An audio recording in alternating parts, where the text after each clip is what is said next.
Baik, selamat malam teman-teman sekalian. Temanya tentang menjadi orang Katolik yang radikal, tangguh dan radikal. Saya tidak bermaksud mengulang, ada sebuah topik pembicaraan yang sudah saya muat di YouTube.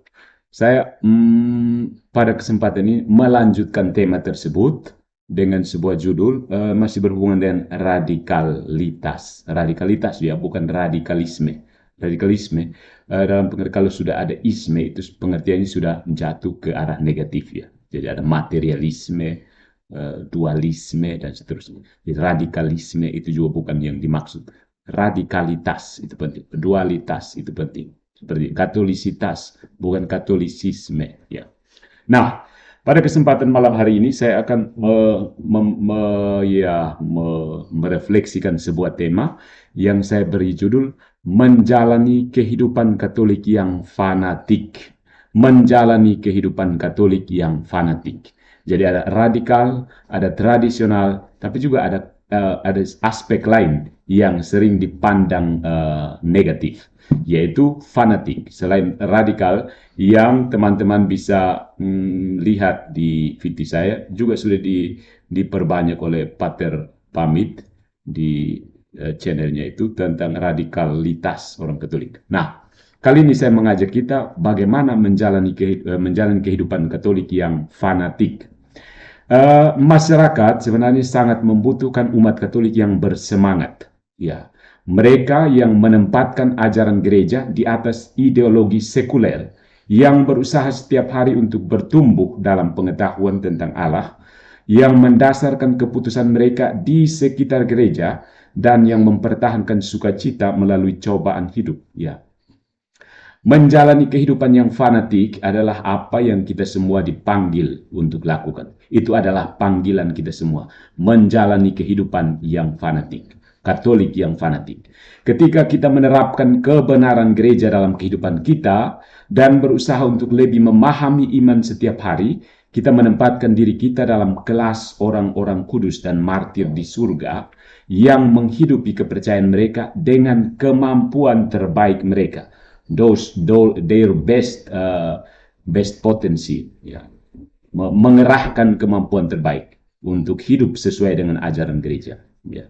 Dan karena gereja mewartakan ajaran-ajaran keras, ya, dan yang bertentangan dengan norma-norma sosial modern, kebenaran yang tak terelakkan, yang tidak bisa kita elakkan adalah bahwa ketika kita sepenuhnya membenamkan diri dalam kekayaan spiritualitas yang disediakan gereja dan menerima sukacita Kristus, kita seharusnya tidak terkejut mengalami pertentangan, penganiayaan, dan bahkan kemartiran.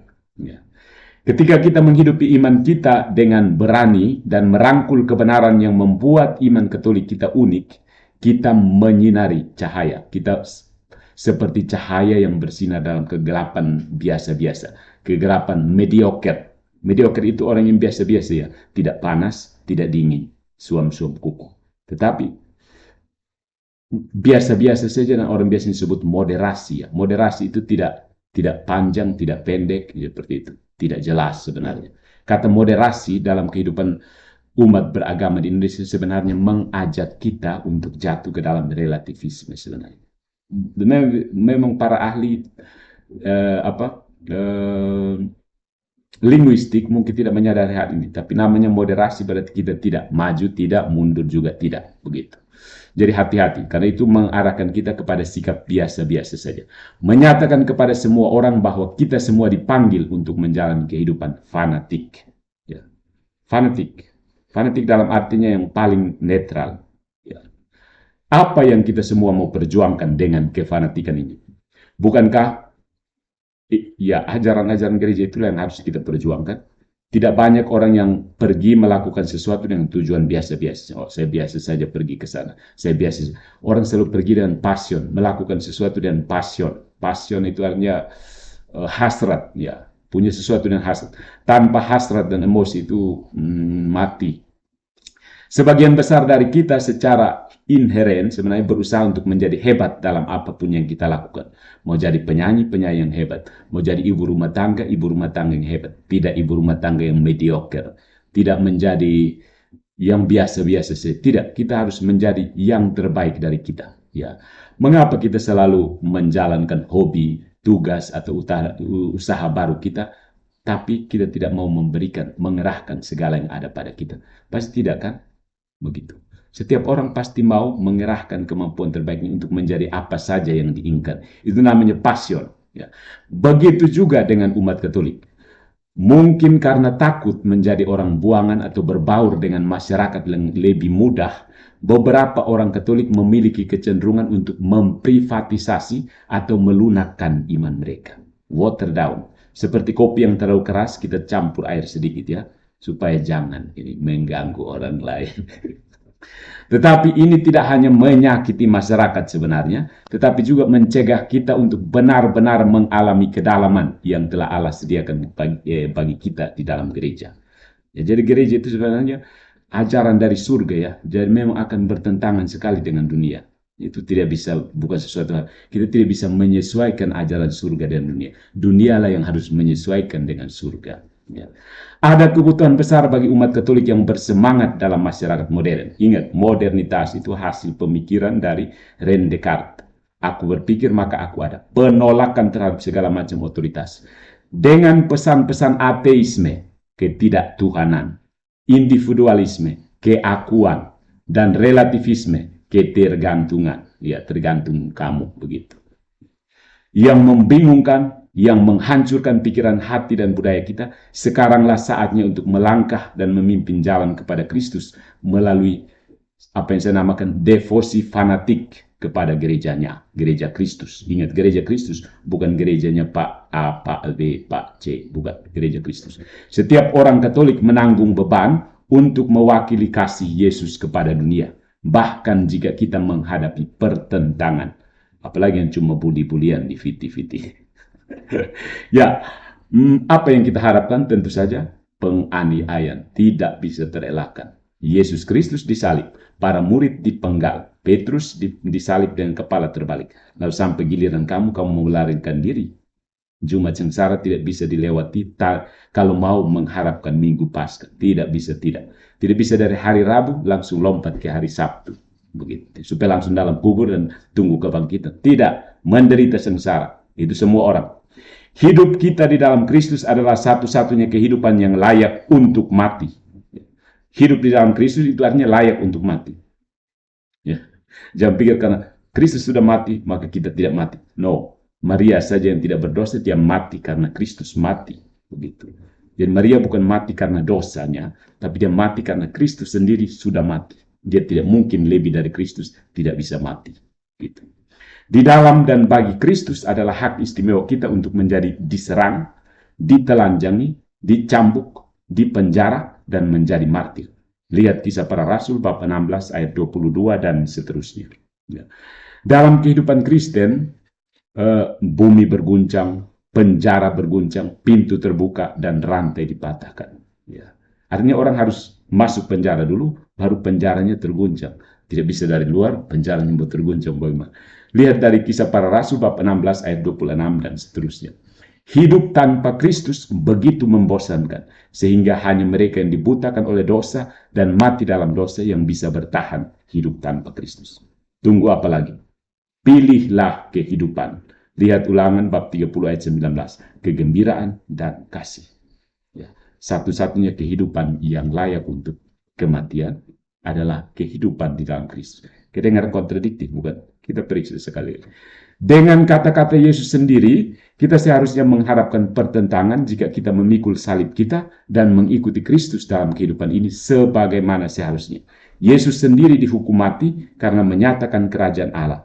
Dan Paulus menulis bahwa semua orang yang ingin hidup religius di dalam Kristus Yesus akan dianiaya. 2 Timotius bab 3 ayat 12. Ya, jangan coba-coba lari dari penganiayaan. Jadi seharusnya tidak mengejutkan ketika kita menghadapi pencobaan, godaan, masa-masa sulit, dan pertentangan. Itu sesuatu yang inheren dalam kehidupan orang Kristen. Tidak terelakkan. Jadi kekristenan yang mau nyanyi-nyanyi, pesta-pesta, itu kekristenan tidak pakai. Penganiayaan ini sama sekali tidak boleh mengurangi antusiasme kita untuk hidup dan menyebarkan kebenaran. Yesus berkata, di dalam dunia kamu akan mengalami kesulitan, tetapi kuatkanlah hatimu, aku telah menaklukkan dunia. Yohanes bab 16 ayat 33. Bahkan penganiayaan karena menjalani kehidupan Katolik yang fanatik harus bertindak sebagai penyanggah iman kita karena teladan yang diberikan oleh Tuhan kita di atas kayu salib. Dengan mempersatukan penderitaan kita dengan penderitaan Yesus di atas kayu salib, kita menerima kekuatan untuk mengatasi pencobaan kita sendiri dan mendapatkan pemahaman yang lebih dalam tentang sifat cinta kasih Allah. Orang kalau tidak pernah menderita dan menjadi objek untuk dikasih, dia tidak akan pernah paham apa itu kasih. Sama seperti banyak penggemar olahraga, biasanya penonton bola kaki ya, yang dengan tertawa disebut sebagai orang-orang fanatik. Ya. Ini apa? Fanatik bola misalnya. Ada orang yang begitu fanatiknya dengan bola ya, ada ya. Demikian juga umat Katolik muncul ke dunia ketika kita sepenuhnya merangkul dan menghidupi iman Katolik itu. Itu baru orang lihat, oh ini orang Katolik. Kalau tidak, orang Jawa bilang apa? Podo wae ya, podo wae. Saya tebak sih. Keyakinan kita ini sama sekali tidak, tanda petik, tidak normal ya jika dibandingkan dengan ideologi masyarakat sekuler. Pandangan sekilas pada keyakinan dasar Katolik mengungkapkan betapa radikalnya kita jika dibandingkan dengan kepercayaan sekuler modern yang mengatakan, oh kita sama-sama berdiri sama tinggi, duduk sama rendah, dan seterusnya. Tidak. Anggota gereja Kristus beda. Orang yang hidup dalam Kristus beda. Sebagai gereja yang dibangun di atas realitas transenden, kita percaya pada kelahiran perawan, inkarnasi, kematian dan kebangkitan Yesus Kristus, Tritunggal, real presence, kehadiran nyata Kristus, tubuh, darah, jiwa, dan keilahian Yesus dalam Ekaristi, martabat setiap pribadi manusia, ketidakterceraikannya perkawinan, realitas baik dan jahat, dan surga dan neraka. Ya. Jadi doktrin Katolik ini telah ada selama 2000 tahun. Banyak ajaran gereja benar-benar asing bagi pandangan dunia sekuler saat ini. Ya, itulah sebabnya coba perhatikan. Begitu Paus buka suara, media akan langsung menyoroti. Karena dia sebenarnya dunia mengakui Paus Fransiskus sekarang ini adalah wakil Kristus di dunia. Inilah sebabnya mengapa umat Katolik yang bersemangat sangat penting dalam kebudayaan sehari-hari. Jika kita tidak berani membela kebenaran dan moralitas seperti yang didiktekan, ingat, dicere, artinya mengajar, mendiktekan, siapa yang akan melakukannya? Gereja kan mengajar, ajaran dari surga. Lalu kalau kita tidak berani melakukannya, mau siapa lagi? Dengan permandian kita. Jadi bagaimana kita menjalani kehidupan yang fanatik? Apakah ini sebuah provokasi? Provokare, propanggilan, provokasi.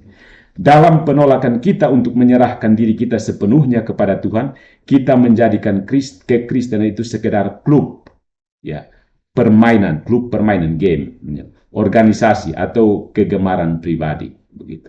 Pilih-pilih kan. Sinode A, sinode B, saya tidak suka saya ke sinode B ya. Karena gereja tidak menyelamatkan itu. Tidak ada prinsip seperti itu. Hidup di dalam Kristus bukan hanya satu pilihan sebagai cara hidup yang mungkin. Ini adalah satu-satunya jalan yang benar. Memberi hidup, memberi cinta, membebaskan, dan memberi kemenangan atas maut atau kematian. Tidak bisa tidak, semua agama sama, itu relativisme. Begitu. Kalaupun kamu berprinsip semua agama sama, sekarang kamu harus terima kebenaran ajaran gereja Katolik. Ya, begitu. Karena prinsipnya semua ajaran agama sama, berarti sekarang harus terima kebenaran ajaran Katolik. Menjadi seorang Kristen adalah petualangan paling radikal dan menarik yang dapat diputuskan oleh seorang manusia. Petualangan paling radikal itu hanya menjadi Kristen saja. Menjadi Kristen yang sejati itu berada dalam gereja Katolik. Bukan terputar-terputar di luar lalu protes kepada gereja Kristus. Itu banyak orang putar-putar di luar. Dia rasa dia lebih tahu tentang Kristus dan memprotes gereja Katolik yang memiliki keutuhan kebenaran dalam Kristus. Jadi pertanyaannya sekarang, teman-temanku yang terkasih dalam Kristus. Jadi seperti apa rasanya menjalani kehidupan Katolik yang radikal? Itu kira-kira seperti apa ya? Bagaimana kita dapat benar-benar mengalami kedalaman gereja dan menuntun orang lain untuk melakukan hal yang sama, menjadi terang, menjadi garam bagi orang lain? Beberapa ide ya, saya berikan beberapa gagasan. Tapi ini tetap ajaran gereja. Pertama, hadiri misa harian. Mendaraskan apa istilahnya, ofisi ilahi, doa brevir, mendaraskan doa. Doa brevir itu wajib bagi imam, klerus, dan para biarawan biarawati, saya dan Pater Mikael di sini. Tapi itu dianjurkan untuk awam, untuk seperti Ibu Monik di sini, Pak Fredrik di sini. Jadi saya dan Pater Mikael itu wajib setiap hari mendoakan, mendaraskan sholat 7 hari, sholat 7 kalinya orang Katolik itu. Tapi orang awam dianjurkan, menurut hukum kitab hukum kanonik, orang awam dianjurkan, imam dan biarawan-biarawati diwajibkan sholat 7 hari sekali. Ya. Membaca Magnificat, ya, kidungnya Maria ya. Gereja dan organisasi-organisasi pendukungnya menyediakan banyak sumber daya bagi orang-orang percaya untuk menenggelamkan diri dalam iman, membenamkan diri dalam iman. Alat-alat ini, sumber-sumber daya ini telah dirancang untuk membantu umat manusia lebih sepenuhnya masuk ke dalam misteri Allah dalam kehidupan kita sehari-hari. Dengan kelimpahan materi spiritual, gereja menawarkan bersama dengan teknologi modern membentuk kehidupan kita di sekitar gerakan sehari-hari gereja, dan menjadi seorang Katolik radikal adalah mungkin bagi setiap orang. Jadi semua orang bisa menjadi radikal sesuai dengan pemahaman yang saya sampaikan di penjelasan saya dalam pertemuan sebelumnya. Oke.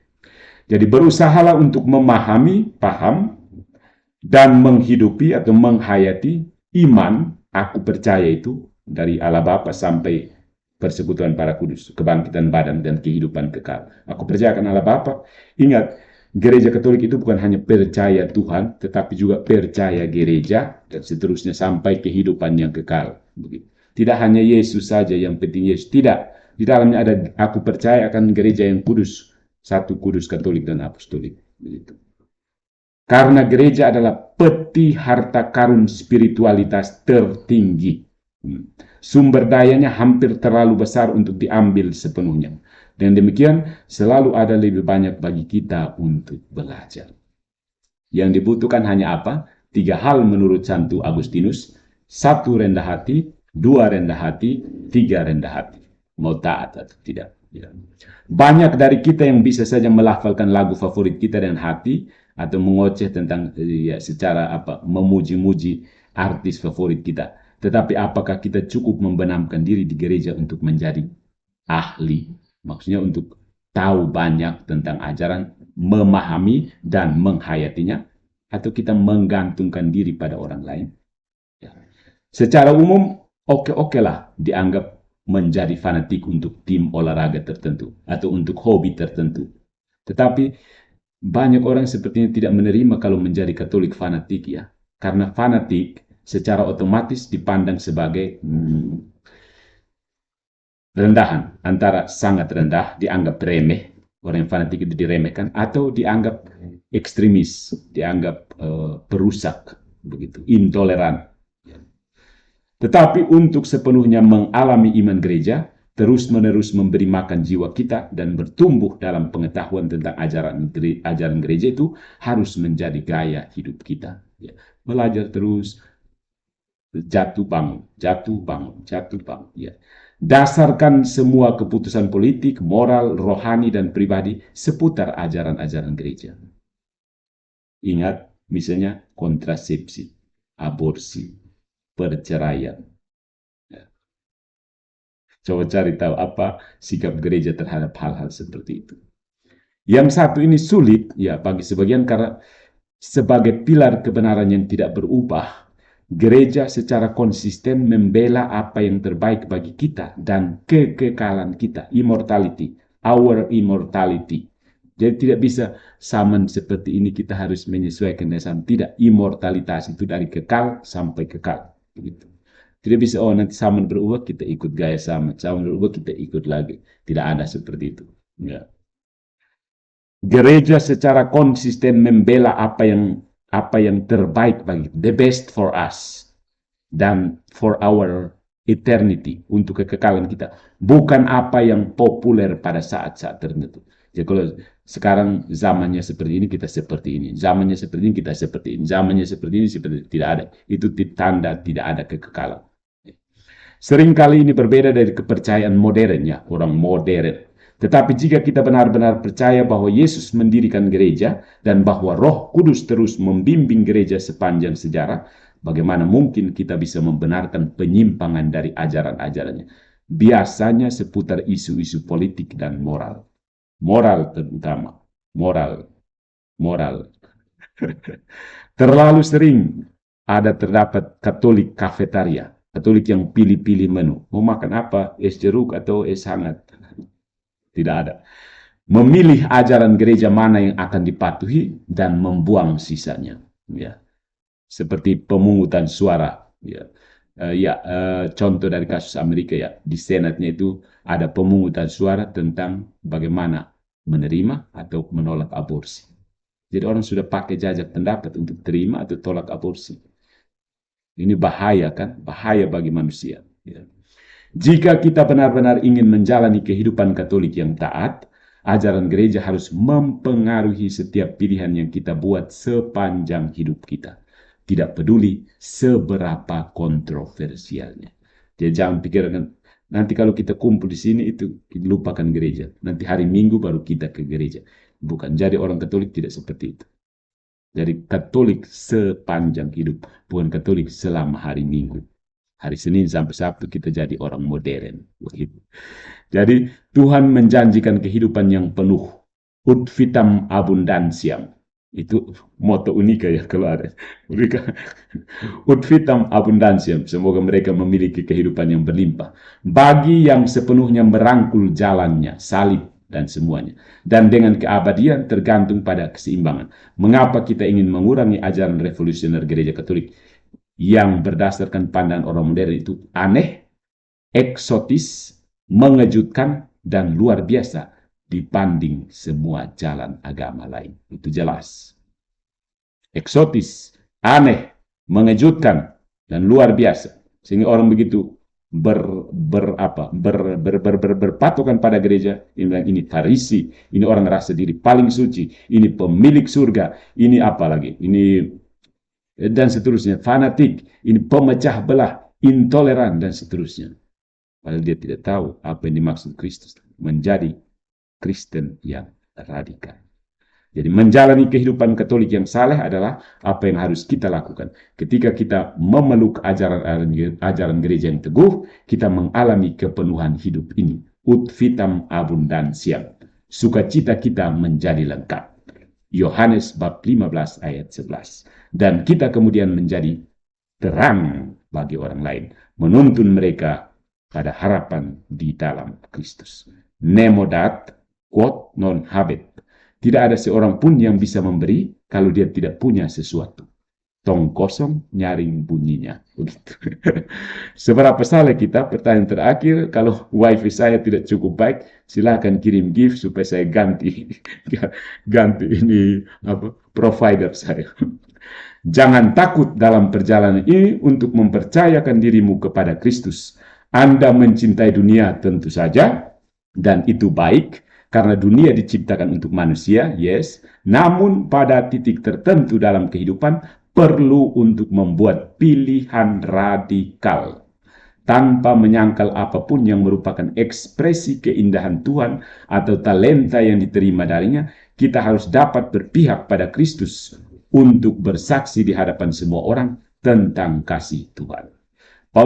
Santo Yohanes Paulus II menulis, kita dapat melakukan upaya kita dengan moderasi dan non-komitmen, atau kita bisa all in. Ya, jadi bisa pilihan mau moderasi dan tidak komitmen, atau bisa all out, all in untuk apapun yang kita yakini. Menjadi bagian dari suatu organisasi atau ya subscribe berlangganan, mengikuti seperangkat keyakinan tertentu harus mempengaruhi kita sampai ke intinya. Seharusnya tidak hanya menjadi afiliasi atau ya semacam kotak centang dalam sebuah survei. Begitu orang kasih pilihan kita cek centang, centang, centang, tapi tidak ikut terlibat kan, kita centang. Seperti orang biasa beri kita kuesioner kan, Romo tolong bantu isi kuesioner, saya tidak terlalu terlibat, saya pengen dia centang, trak, trak, trak, lewat, selesai. Saya tidak terlibat di dalamnya. Sebagai orang Katolik, kita menaruh kepercayaan kita pada gereja yang dipimpin Roh Kudus daripada ide-ide modern. Ada banyak sekali filosofi yang ditawarkan di dalam kehidupan ini. Materialisme, dualisme, ateisme, fatalisme, nihilisme, hedonisme, dan seterusnya. Jadi kita harus siap dan bersedia menerima kontroversi pertentangan. Seperti yang Yesus katakan, jika dunia membenci kamu, sadarilah bahwa dunia membenci aku terlebih dahulu. Jika Anda milik dunia, dunia akan mencintai miliknya sendiri. Tetapi karena kamu bukan milik dunia, dan aku telah memilih kamu dari dunia, dunia membenci kamu. Yohanes bab 15 ayat 18-19. Dengan membuat pilihan radikal setiap hari untuk membenamkan diri dalam ajaran-ajaran gereja dan terus-menerus berjuang ke atas menuju surga, kita mengikuti jejak orang-orang kudus untuk menjadi Katolik radikal. Ingat, gereja Katolik punya banyak orang kudus yang siap menjadi teladan. Hidup tanpa iman, tanpa warisan untuk dipertahankan, tanpa perjuangan yang mantap untuk kebenaran, bukanlah hidup, tetapi ada saja begitu. Hanya sekedar ada, tapi tidak hidup. Live. Live itu, ya, kalau kita bandingkan, kalau di sosial media ya, kalau kita live itu lebih hidup daripada kita buat video saja kan. Dan sekedar ada videonya, tapi ada live-nya, begitu, ada hidupnya. Maka dipakai kata live kan, hidup. Ya. Harus hidup, jangan sekedar ada, begitu. Kita tidak boleh ada kecuali hidup. Hidup baru bisa ada. Begitu. Tidak hanya sekedar ada saja. Batu juga dia ada, tapi dia tidak hidup. Begitu. Jadi jangan jadi seperti batu. Kamu hanya ada saja tapi hidup. Banyak orang yang ada di dalam gereja Katolik tapi tidak hidup di dalam gereja Katolik. Begitu. Ada saja. Dia daftar saja. Maju komuni, dia maju komuni. Orang nyanyi, dia nyanyi. Begitu. Tapi dia tidak hidup. Seperti Injil minggu kemarin. Tidak menghasilkan buah.